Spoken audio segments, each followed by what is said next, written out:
Viewers, চলে আসলাম নতুন একটা রাউটার রিভিউ এবং আনবক্সিং নিয়ে। দেখতে পাচ্ছেন আজকে মার্কুইসের 4 ইঞ্চির রাউটারটার আনবক্সিং, রিভিউ, কনফিগারেশন কীভাবে করতে হয় সবটাই দেখবো এই ভিডিওতে। রাউটারটা সাইজটা একটু বড় সড়োই মনে হচ্ছে। রাউটারটার এখানে দেখতে পাচ্ছেন এক্সেলের একটা লোগো আছে। বাংলাদেশে অথরাইজড ইম্পোর্টার হচ্ছে এক্সেল টেকনোলজি। এক্সেল টেকনোলজি এই রাউটারটা ইম্পোর্ট করে থাকে। রেঞ্জ দিক থেকে মোটামুটি ভালো, বাজেটের দিক থেকেও মোটামুটি কম বাজেটের রাউটার একটি 4 এন্টেনা রাউটারটা। যেহেতু এক্সেল টেকনোলজি ইম্পোর্ট করতেছে, এক্সেল টেকনোলজি এই রাউটারটায় 1 বছর বিক্রয়োত্তর সেবা দিয়ে থাকে। তার মানে 1 বছর ওয়ারেন্টি পাচ্ছেন আপনি। রাউটারটার বাইরে এখানে তো ল্যান ওয়ান সম্পর্কে ধারণা দেওয়া আছে। এখানে ছোট একটা নেটওয়ার্ক ডায়াগ্রাম আছে যে ম্যাক্সিমাম কভারেজ কেমন দিতে পারে সেটা নিয়ে। এখানে রাউটারটার কী কী অপশন আছে সেটা আছে। সবচেয়ে বেশি ফ্যাসিলিটি আছে এটাতে, প্যারেন্টাল কন্ট্রোল আছে, গেস্ট নেটওয়ার্ক আছে, ইজি ইউজ করা যায়, বিভিন্ন অপশন আছে যেটা আমরা আসলে ভিডিওতে দেখবো। তো চলুন কথা না বলে রাউটারটা আনবক্সিং করি। ভিউয়ার্স, রাউটার প্যাকেটটাই দেখতে পাচ্ছেন। রাউটারটা আনবক্সিং করার আগে আমাদের ইনটেক খুলে নিতে হবে। পলি দিয়ে ইনটেক করা থাকে। পলি খোলার পর দেখি আমরা রাউটার প্যাকেটের ভিতরে কী কী পাচ্ছি। সর্বপ্রথমে যেটা পাচ্ছি সেটা হচ্ছে আমাদের সেই কাঙ্ক্ষিত রাউটারটি। দেখতে পাচ্ছেন এন্টেনাগুলো আপনারা যেদিকে খুশি সেদিকে রাখতে পারবেন ঘুরিয়ে। রাউটার পর দেখি আমরা প্যাকেটের ভিতরে আর কী কী পাচ্ছি। সাথে আছে ইউজার ম্যানুয়াল, আপনাদের যদি প্রয়োজন পড়ে দেখে নেবেন। ইউজার ম্যানুয়াল সাধারণত লাগে কীভাবে রাউটার কনফিগারেশন করতে হয় সেটা দেখার জন্য। কীভাবে কনফিগারেশন করতে হয় সেটা আমি আমার এই ভিডিওতে দেখিয়ে দেবো। সাথে আছে একটা ইথারনেট কেবল, মোটামুটি মানের একটা ইথারনেট কেবল, 9 ভোল্টের একটা পাওয়ার অ্যাডাপ্টার যেটা দিয়ে রাউটার পাওয়ার ইন করাতে হবে। এবার রাউটার সম্পর্কে কিছু কথা বলে নেই। রাউটারটা মোটামুটি ভালো মানের একটা রাউটার, খুব ভালো বলা যায় না। রাউটার রেঞ্জটা অনেক বেশি অন্যান্য রাউটারের তুলনায়। রাউটারটার এখানে 3টা ল্যান, একটা ওয়ান পোর্ট আছে, এটা রিসেট বাটন, এখানে পাওয়ার ইন করাতে হয়। 4টা এন্টেনা আপনি যেদিকে খুশি সেদিকে রাখতে পারবেন। এই রাউটার পিছনে এখানে অ্যাড্রেস আছে, অ্যাড্রেসে ঢুকে রাউটার কনফিগারেশন করে নিতে হবে। এবার রাউটারের পারফরমেন্স এবং বিস্তারিত বলি। প্রথমে দাম দিয়ে শুরু করি। রাউটারটা মার্কেটে আপনি 1300 থেকে 1400-1500 ভিতরে পেয়ে যাবেন। তবে যাচাই বাছাই করে কিনলে আরও কমে কিনতে পারবেন। অনেক অনলাইন মার্কেটে খুব ছাড়ে এই রাউটার এখন বিক্রি হয়, কিন্তু সেটা সময় সাপেক্ষ ব্যাপার। কোনো কোম্পানিরই স্পন্সর করছি না, তার জন্য আমি নাম বলবো না। আপনারা বিভিন্ন অনলাইন মার্কেটে অনেক কমে এই রাউটার পেয়ে যাবেন। সাধারণত 1350 থেকে 1400-র ভিতরে মার্কেটে পাওয়া যায় এটা।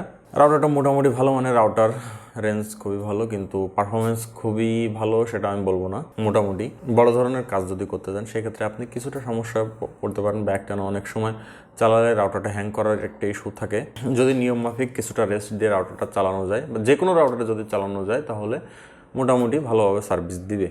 কিন্তু যাদের ডুয়েল ব্র্যান্ড রাউটার দরকার, বা বাসায় 2.4 GHz বা 5 GHz ডিভাইস আছে, সেগুলো কানেক্ট করার জন্য যদি দরকার পড়ে, তাহলে এই রাউটার তাদের জন্য প্রযোজ্য নয়। এবার আসে কতজন একসাথে ব্যবহার করা যায়। আপনি যদি চান একসাথে 25-30 জন কানেক্ট থাকতে পারবেন, কিন্তু কেউ ভালোভাবে ইন্টারনেট চালাতে পারবেন না, কারণ কম বাজেটের রাউটারে একটা ঝামেলা থেকেই যায় যে বাজেট যত কম তাদের পারফরমেন্স তত কম, ফার্মওয়্যারের সমস্যা, চিপসেটের সমস্যা, সব মিলায় আপনারা যদি 4-5 জন বা 5-6 জন বা 5-6টা ডিভাইস এতে কানেক্ট করে চালান, তাহলে অনায়াসে ভালোভাবে চলবে। আপনার বাসা যদি 3000 স্কোয়ার ফিটের হয়, তাহলে রাউটারটা অনায়াসে আপনার ফুল ফ্লোরই কভার করতে সক্ষম। রাউটার কনফিগারেশনের জন্য আপনি ইথারনেট বা ওয়াইফাই কানেক্ট করার পর মার্কুসের আইপি অ্যাড্রেসে যাবেন। আইপি অ্যাড্রেসটা আমি লিঙ্কের ডিসক্রিপশনে দিয়ে দেবো। তারপর এরকম আসবে, এখান থেকে আপনার একটা নিউ পাসওয়ার্ড জেনারেট করতে হবে, সেটা 6 ডিজিট সর্বনিম্ন। তারপর এখানে অ্যারোতে ক্লিক করবেন, এখানে সেভ করতে সেভ করবেন। আপনার এখানে কি কানেক্টিভিটি দেবেন, আপনার আইএসপি থেকে যে কানেক্টিভিটি দিয়েছে সেটা সিলেক্ট করার পর এখানে আপনার একটা ইউজার আইডি পাসওয়ার্ড দিবে। আইএসপি যদি পিপিও ইউজার হয় তাহলে সেটা দিয়ে এখানে পাসওয়ার্ড ইনপুট করবেন, দিয়ে তারপর অ্যারোতে ক্লিক করবেন। এখানে আপনার এসএসআইডি নাম হচ্ছে আপনার ওয়াইফাই যে নামে দেখতে চান সেটা, আর পাসওয়ার্ড এখানে আপনি যেটা দিয়ে কানেক্ট করতে চান মিনিমাম 8 ডিজিট। তারপর এখান থেকে টিকমার্ক করে দিবেন। দেওয়ার পর এই যে আমার কানেক্ট হয়ে গেছে। এখানে up stream down stream limit করতে পারবেন। ওয়্যারলেসে গিয়ে এখানে আপনার কানেকশনের অবস্থা কি সেটা দেখতে পারবেন, আপনার কোন কোন ডিভাইস কানেক্টেড সেটা দেখতে পারবেন, ব্লক ডিভাইসে যে আপনার কোন ডিভাইস ব্লক আছে এখানে সেটা দেখতে পারেন। অ্যাডভান্সে যে আপনি আপনার এখানে কানেকশনের অবস্থা এবং কি কানেকশন আছে, এবং এখান থেকে আইপিটিভি কোনো সার্ভিস যদি থেকে থাকে সেটা দেখতে পারবেন। ম্যাক অ্যাড্রেস সেটিংস করতে পারবেন এখান থেকে। ডিএসসিপি সার্ভার, ডিএসসিপি আপনি কতজনে কানেক্ট রাখতে চান সেটা ডিএসসিপির মাধ্যমে সেট করে দিতে পারবেন। আইপি ম্যাক বাইন্ড করতে পারবেন এখান থেকে। অনেক অ্যাডভান্স ফিচার্স আছে, এখান থেকে বাইন্ডে ক্লিক করলে এটা ম্যাক বাইন্ড হয়ে যাবে। ম্যাক বাইন্ডের পরে ওয়্যারলেস সেটিংসে যে এখানে আপনার কানেকশন টাইপ দেখতে পারবেন, এখানে এসএসআইডি বা সিকিউরিটি যদি না দিতে চান তাহলে এখানে টিকমার্ক উঠিয়ে দিয়ে দিতে পারবেন। গেস্ট নেটওয়ার্ক যদি দিতে চান তাহলে গেস্ট নেটওয়ার্ক এখান থেকে অন অফ করে গেস্ট নেটওয়ার্ক দিতে পারবেন এখানে আপনার সুবিধা মতো। ডব্লিউডিএসপি যদি দিতে চান তাহলে এখান থেকে আসলে সেটা শো করবে। ডব্লিউডিএস ব্রিজ যদি করতে চান এখান থেকে এই যে আপনি এখান থেকে যে কোনো একটা কানেকশন অ্যাড করে পাসওয়ার্ড দিলে হয়। প্যারেন্টাল কন্ট্রোল আছে এই রাউটারটাতে, এখানে প্যারেন্টাল কন্ট্রোল করতে পারবেন। Advance user settings advance user setting করতে পারবেন। আসলে অত বিস্তারিত আসলে একটা ভিডিও অনেক বেশি বড় হয়ে যাবে, তার জন্য আর কি এটা দেখালাম না। এখানে আপনার কুইক সেট আপে যে আপনি আপনার পুনরায় রিভিউ করতে পারবেন আপনার কানেকশনের অবস্থা। আপনি যদি বের হয়ে যান তাহলে আবার ঢুকতে গেলে আপনাকে সেই আইডি পাসওয়ার্ড দিয়ে ঢুকতে হবে যেটা আপনি প্রথমে জেনারেট করেছেন। এই জেনারেট করার পর ঢোকার পরে এখানে দেখেন আমাকে দেখাচ্ছে আমার কানেকশন কী অবস্থা।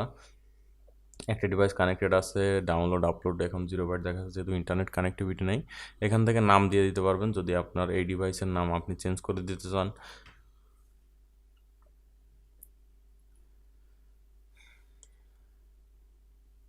এখান থেকে আপনি চাইলে সিস্টেম রেজিস্টারও দিতে পারবেন।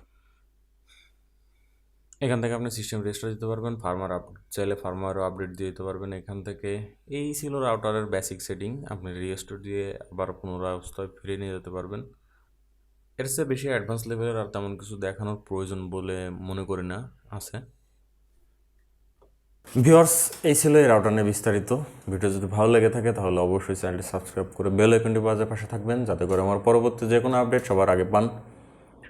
এবং এই রাউটার সম্পর্কে কোনো তথ্য বা ইনফরমেশন যদি দরকার প্রয়োজন পড়ে বা এই রাউটার সম্পর্কে যদি আপনার কোনো প্রশ্ন থাকে তাহলে অবশ্যই কমেন্টসে জানাবেন।